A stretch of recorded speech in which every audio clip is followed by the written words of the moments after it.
शिव सीता श्रीमद् भगवद गीता अध्याय 2 श्लोक क्रमांक 29। इस श्लोक में श्री भगवान आत्मा का वर्णन कर रहे हैं।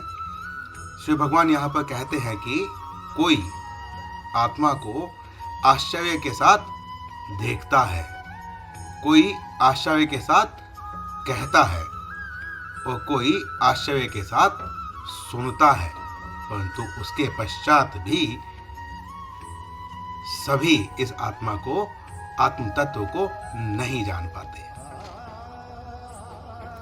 अब यहाँ पे आश्चर्य के साथ देखना, आश्चर्य के साथ कहना और आश्चर्य के साथ सुनना, ये यहाँ पर आश्चर्य क्या है? परम आश्चर्य वो है जिसको हमने कभी नहीं देखा, जिसको हम देखकर चौंक जाएं कि अरे यह क्या है। वह श्री भगवान आश्चर्य है। और श्री भगवान आश्चर्य के साथ में यदि हम उस आत्मा को देखने का प्रयत्न करें तो हम उसे देखने में, सुनने में, कहने में समर्थ हो सकते हैं। श्लोक कुछ इस प्रकार है। आश्चर्यवत् पश्यति कश्चित् नैनमाश्चर्यवत् वदति तथैव चान्यः आश्चर्यवत् चैन्मन्यः शृणोति श्रुत्वा पयेनं वेद न चैव कश्चित्। तो यहाँ पर श्री भगवान यही कह रहे हैं कि बहुत से ऐसे लोग हैं जो गुरु और गोविंद दोनों की कृपा के पात्र नहीं होते हैं, और जो गुरु और गोविंद की कृपा के पात्र नहीं होते हैं वो कभी भी इस आत्म तत्व को नहीं जान पाते। इसकी थोड़ी सी व्याख्या हम ऐसे भी करेंगे, जैसे नचिकेता यमराज का संवाद सभी ने सुना है। तो नचिकेता जब यमराज जी के पास गए थे तब उन्होंने 3 वर नचिकेता को दिए थे। उसने कहा था कि आप 3 वरदान मांगो। तो 30वें वरदान में नचिकेता ने आत्म तत्व के बारे में जानना चाहा था। यह जानना चाहा था कि मृत्यु के पश्चात क्या होता है। तो वहां पर यमराज ने यह कहा था कि यह ऐसा विषय है जिसमें देवताओं को भी संशय रहा है। तो मनुष्य के बस की बात ये कैसे हो सकती है? तो हमको मनुष्यत्व को छोड़कर देवत्व को प्राप्त करना पड़ेगा, और देवत्व से भी ऊंचा उठेंगे तब जाकर हम इस आत्म तत्व को जान सकते हैं। क्योंकि यह आत्म तत्व भगवान की नित्य शक्ति है, और यह नित्य शक्ति भगवान में ही शरण लेती है।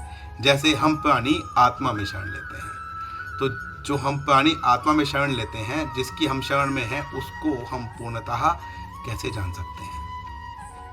परंतु यहाँ पर निषेध नहीं किया गया है कि जान ही नहीं सकते, जान सकते हैं। जैसे गीता जी में ही कहा गया है कि भगवान कहते हैं कि कोई लाखों में एक मुझे जानने का प्रयास करता है, कोई हजारों में एक मुझे जान पाता है, और कोई बिरला ही मुझे तत्वतः जान पाता है।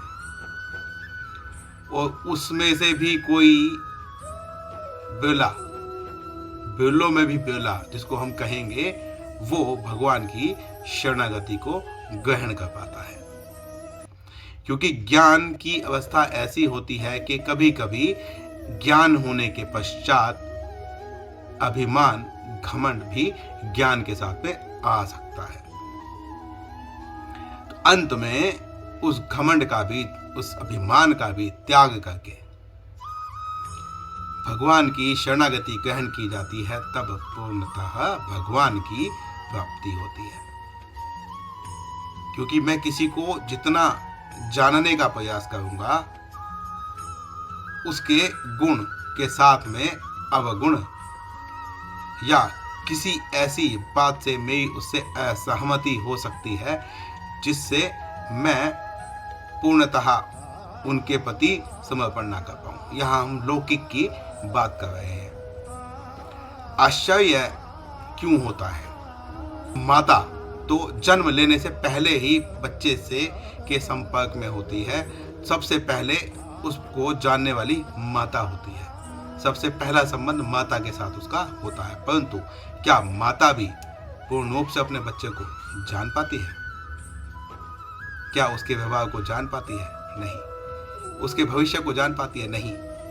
इसीलिए आत्मा को भी हम इसी आश्चर्य के साथ देखते हैं कि यह क्या है, और जिस आश्चर्य के साथ हम देखेंगे उसी आश्चर्य के साथ या उससे भी अधिक आश्चर्य के साथ सामने वाले को किसी को बताने का प्रयत्न करेंगे, और वो भी उसे आश्चर्य के साथ ही सुनेगा। क्योंकि जितना मैंने अनुभव किया है, अगर मैं गुरु हूँ तो जो मेरा शिष्य होगा वो मुझसे कम जानता होगा, तो वो उसका अनुभव नहीं है तो उसका आश्चर्य और अधिक होगा।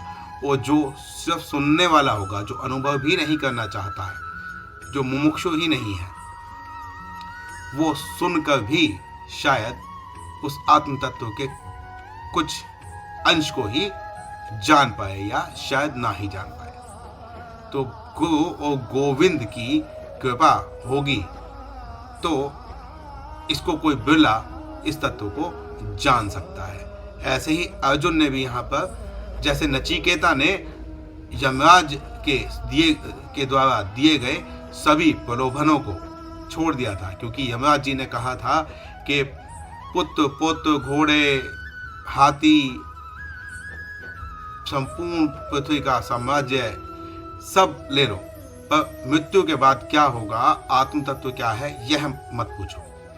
परंतु नचिकेता नहीं माने थे। ऐसे ही जब द्वारिका में अर्जुन श्री भगवान को न्योता देने गए थे युद्ध के लिए, तब वहां पर श्री भगवान के सभी ऐश्वर्यों को, शक्ति को छोड़कर सिर्फ भगवान को ही अर्जुन ने मांगा था। तो अर्थात यहाँ पर नचिकेता और अर्जुन दोनों ही अधिकारी हैं। तो यहाँ पर अर्जुन तो इस आत्म तत्व को जरूर जान पाएगा, क्योंकि उनके पास बताने के लिए स्वयं श्री भगवान है। देवताओं को संशय हो सकता है, भगवान को नहीं। भगवान जिसको सामने से समझा रहे हैं वह अर्जुन इसका पूर्णतः अधिकारी है, वह आत्म तत्व को जान पाएगा। और अगर गुरु और गोविंद की कृपा रही तो इस श्रीमद् भगवत गीता को सुनने वाले, पढ़ने वाले, इन पर पूर्णतः श्रद्धा रखने वाले व्यक्तियों को भी आत्म साक्षात्कार जरूर होगा। ऐसी ही आशा करते हैं भगवान से, ऐसी ही प्रार्थना करते हैं कि सबको इस आत्म तत्व का ज्ञान हो, इस आत्म साक्षात्कार की अवस्था को प्राप्त करें। उसके पश्चात भगवान के दर्शन करके उनकी शरणागति को प्राप्त कर पाए।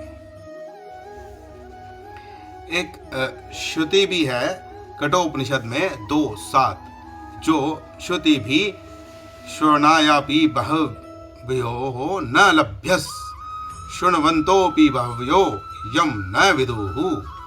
अर्थात यहाँ पर श्रुति कहती है कि सुनने वाले बहुत सो को यह प्राप्त नहीं होता। बहुत से सुनाने वालों में से भी सभी को यह प्राप्त नहीं होता। सुनने वालों और सुनाने वाले दोनों को यह प्राप्त नहीं हो रहा है, बहुतों को, सबको नहीं। निषेध नहीं है कि जान ही नहीं सकते, परंतु इसके लिए अधिकारी होना आवश्यक है। यहाँ पर श्री भगवान कहते हैं इस श्रुति में, शरणायापि बहव्यो न लभ्यस शृण्वन्तोऽपि बहवो यम न विदुः। आश्चर्यो वक्ता कुशलोस्य लब्धाश्चर्यो ज्ञाता कुशलानुशिष्टः। अर्थात बहुतों ने सुना है पर वो जान नहीं पाए, बहुतों ने कहा है पर वह जान नहीं सकते। परंतु सभी लोग सुनकर नहीं जान पाएंगे ऐसा नहीं है।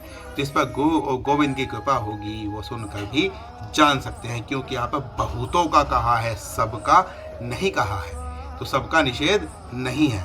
अब यहाँ पर आश्चर्य वक्ता कुशलोस्य, आश्चर्य के साथ कोई कुशल वक्ता ही लब्धाश्चर्य ज्ञाता, आश्चर्य के साथ जान सकता है। कुशलानिष्टः, जो कुशल होगा, कुश कहा जाता है अज्ञान को, और जो अज्ञान का नाश करने वाला होता है वो होता है कुशल। तो जिस पर गुरु और गोविंद की कृपा होगी वह वक्ता, वह श्रोता और वह देखने वाला तीनों ही इस आत्म तत्व को जान पाएंगे।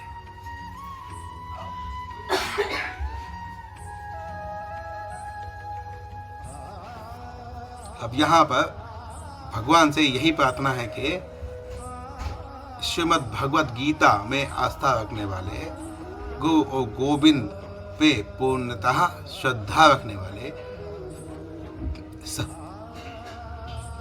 सभी लोगों को इस आत्म तत्व को प्राप्त करने की क्षमता प्राप्त हो, इस आत्म तत्व को जानने की क्षमता प्राप्त हो, और इस आत्म तत्व को जानने के पश्चात भगवान की शरणागति ग्रहण करें और इस मृत्यु लोक पे दोबारा कभी जन्म ना लें।